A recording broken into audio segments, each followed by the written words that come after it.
Quelles sont les différences entre l'extrait CABIS et la vie INSEE? Reste avec moi et je t'explique ça tout de suite. Que vous soyez chef d'entreprise ou travailleur indépendant, votre extrait CABIS ou votre avis INSEE sont votre carte d'identité, puisque ces documents vous permettent d'évoluer librement dans votre secteur d'activité. L'extrait CABIS, le registre du commerce et des sociétés, confirme l'enregistrement de votre société auprès du greffe. Si vous êtes uniquement titulaire de l'avis INSEE, c'est que votre entreprise a été créée mais n'est pas enregistrée au greffe, puisque sinon vous auriez l'avis INSEE plus l'extrait CABIS. Par contre, sachez que vous ayez un avis INSEE ou l'extrait CABIS, vous aurez un numéro SIRET composé de 14 chiffres et l'avis sirène. Alors, que contient l'avis INSEE et que contient l'extrait CABIS? Je vous l'explique tout de suite. Alors, que contient votre avis sirène?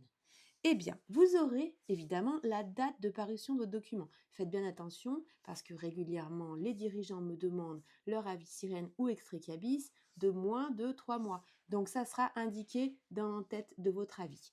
Ensuite, vous aurez la description de votre entreprise dans le premier bloc. Et le deuxième bloc, ça sera la description de votre établissement.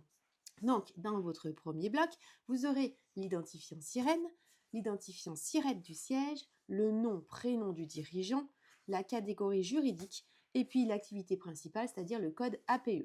Ensuite, vous arriverez au bloc 2 de l'établissement où vous aurez bien évidemment l'identifiant SIRET, l'adresse de l'établissement et le code de cette activité. Alors, qu'en est-il de l'extrait CABIS? Eh bien, l'extrait CABIS est bien plus riche que l'avis INSEE. Vous aurez d'abord un bloc identification de la personne morale, où seront rappelés votre numéro sirène, la date d'immatriculation, la dénomination, la forme juridique, votre capital social, l'adresse du siège, les activités, puisqu'il peut y en avoir plusieurs, ou même l'activité.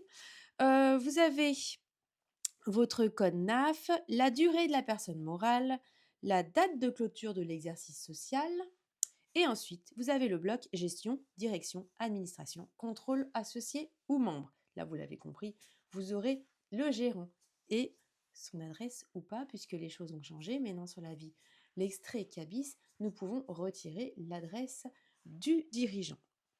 Et puis, troisième bloc, renseignements relatifs à l'activité et à l'établissement principal. Donc, l'adresse de l'établissement, le nom commercial si vous en avez un, les activités ou l'activité exercée, le code NAF, la date de commencement d'activité, puisque vous pouvez avoir créé votre société à une date, mais ne pas avoir commencé à la même date.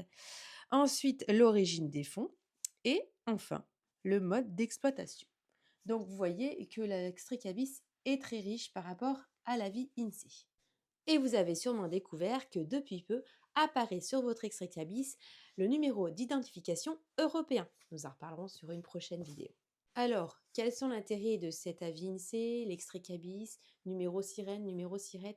Eh bien, envisagez d'ouvrir un compte bancaire professionnel. Bien pour cela, il faut avoir validé votre création d'entreprise ou de société et d'avoir ce numéro. Ensuite, vous pouvez aussi avoir besoin de donner confiance à vos futurs partenaires. Eh bien oui, avoir l'avis INSEE ou l'extrait CABIS, c'est le minimum.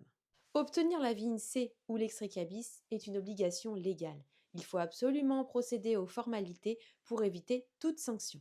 Tout au long de la vie de votre entreprise ou de votre société, vous seront demandés l'avis INSEE ou l'extrait CABIS afin de se prémunir contre toute tentative d'escroquerie ou bien d'observer la légalité de votre activité. Alors je profite de cette petite vidéo pour faire une piqûre de rappel puisque ça m'arrive régulièrement que des auto-entrepreneurs me demandent leur extrait CABIS qui leur est demandé par tout organisme.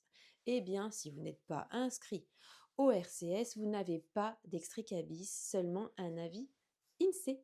Voilà. Eh bien, j'espère vous avoir éclairé. C'était Thémis. À bientôt!